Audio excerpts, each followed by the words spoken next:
My self Ankit Agarwal, third prof student of Rama Ayurvedic medical college.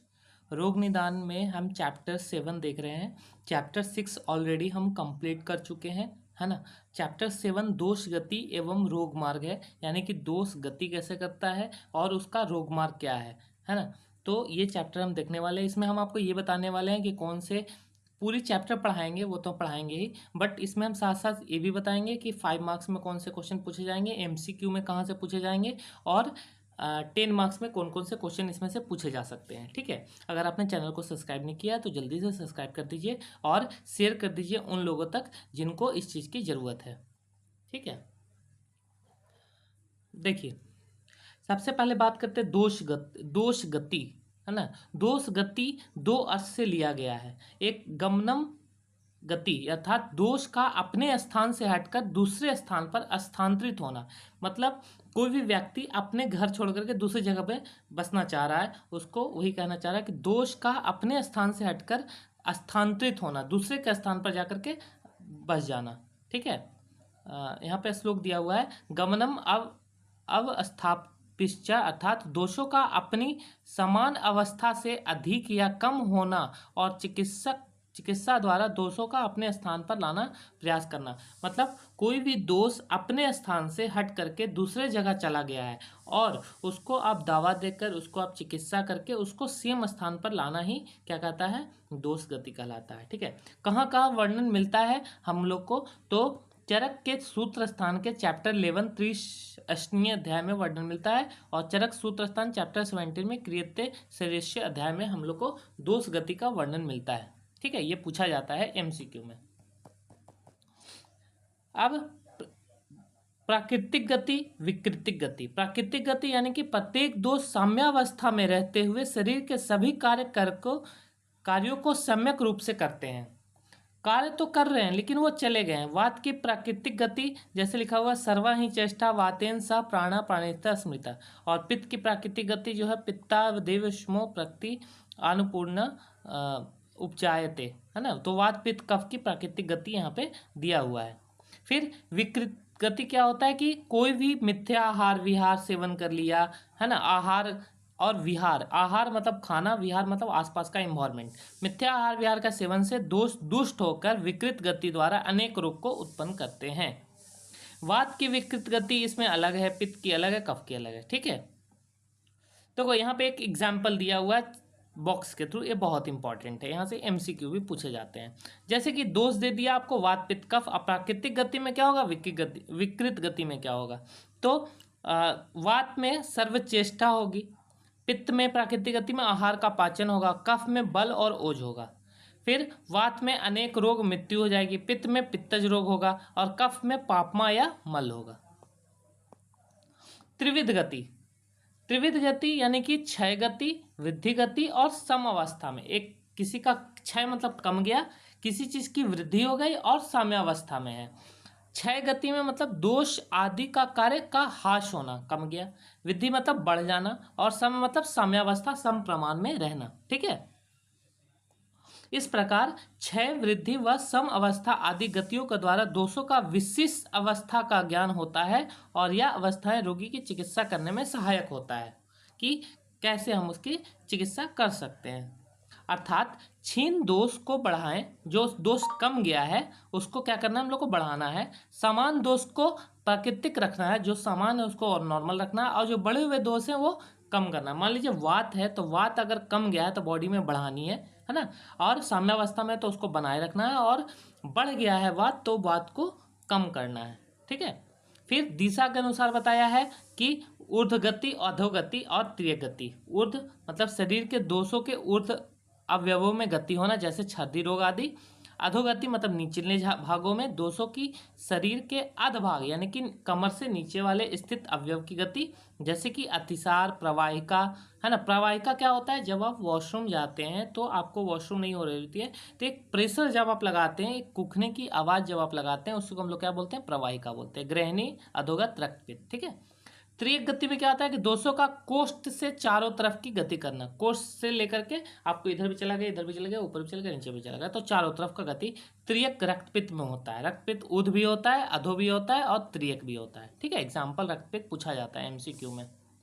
फिर कालकृत दोष यानी कि गति, कौन से दोष कब संचय, प्रकोप और प्रशमन, ये तो आप लोगों को पता होगा, जैसे कि वात, पित्त और कफ, ये बहुत इंपॉर्टेंट है, आपको हमेशा काम आएगा, इसलिए रट लेना।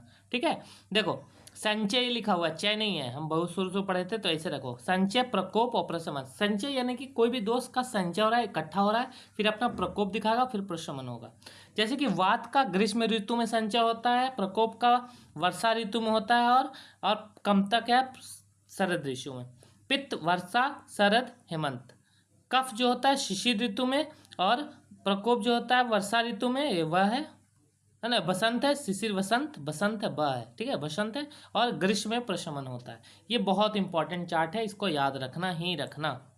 ठीक है, फिर सम अवस्था में दोषों का ईषद वृद्धि होना संचय कहलाता है। साम्य अवस्था से बढ़ जाना संचय कहलाता है। दोष का वृद्धि होकर अपने स्थान से उन मार्गगामी हो जाते हैं जिस दोषों का प्रकोप गति कहते हैं, और शोधन आदि चिकित्सक न की जाए तो रोग उत्पन्न हो जाते हैं। दोष बढ़ रहे हैं और उसको आप दवा नहीं खा रहे हैं तो और वो बढ़ जाएंगे, है ना। प्रकोपित दोष का काल प्रभाव से शांत हो जाना प्रशमन कहलाता है। धीरे धीरे कमा दोष तो प्रशमन होता है। अब रोग मार्ग से क्वेश्चन आता ही आता है ना पेपर में, जैसे कि शाखागत रोग मार्ग, मर्म अस्थि संधि रोग मार्ग और कोष्ठगत रोग मार्ग। ये लॉन्ग भी आ सकता है और इससे शॉर्ट क्वेश्चन भी आ सकता है पेपर में। ठीक है, रोगों का रोग मार्ग का क्या महत्व है, क्या इंपॉर्टेंस है, तो पेशेंट को चिकित्सा करने में हेल्प होता है। मार्ग भेदानुसार चिकित्सा में भिन्नता का ज्ञान होता है, और रोगों की साधता असधता आदि का भी ज्ञान होता है कि हम कितना इलाज कर पाएंगे, कितना इलाज इसका हम नहीं कर पाएंगे।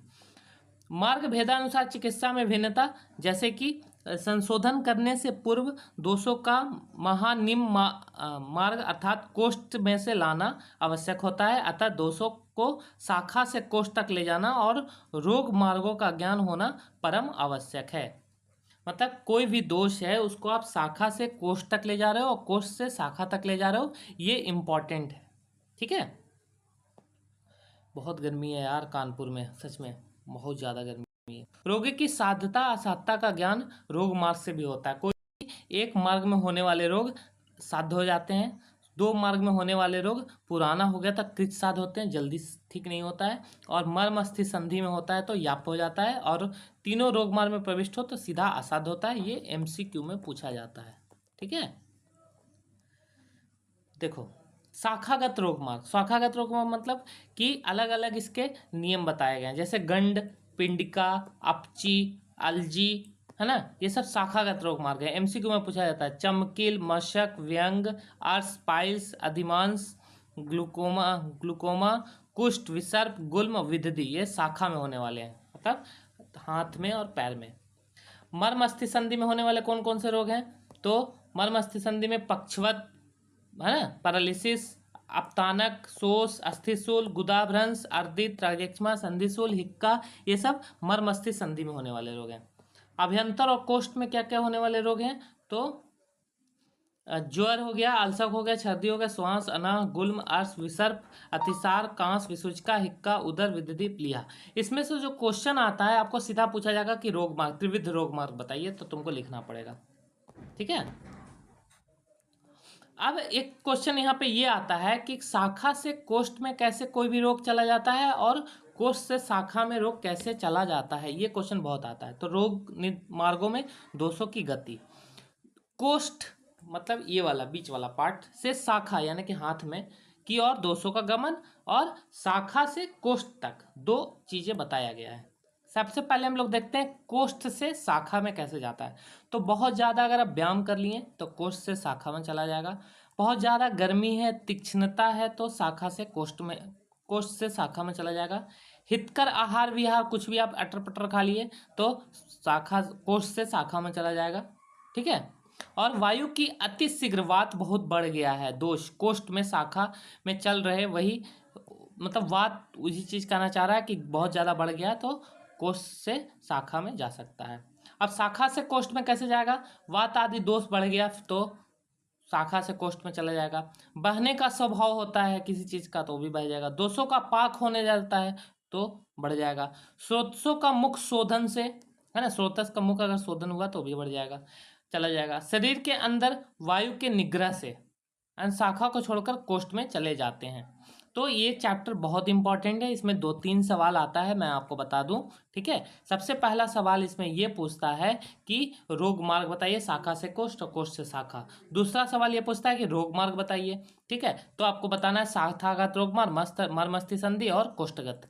5 नंबर हो गया। और ये भी पैराग्राफ बहुत इंपॉर्टेंट है कि संचय प्रकोप प्रशमन कब कब होता है ना। त्रिविध रोग मार्ग पूछा जाता है आपसे, दोष गति पूछी जाती है। तो ये 3-4 क्वेश्चन है जो पूछे जाते हैं। Thank you for watching. Let's subscribe doctor Agarwal health care.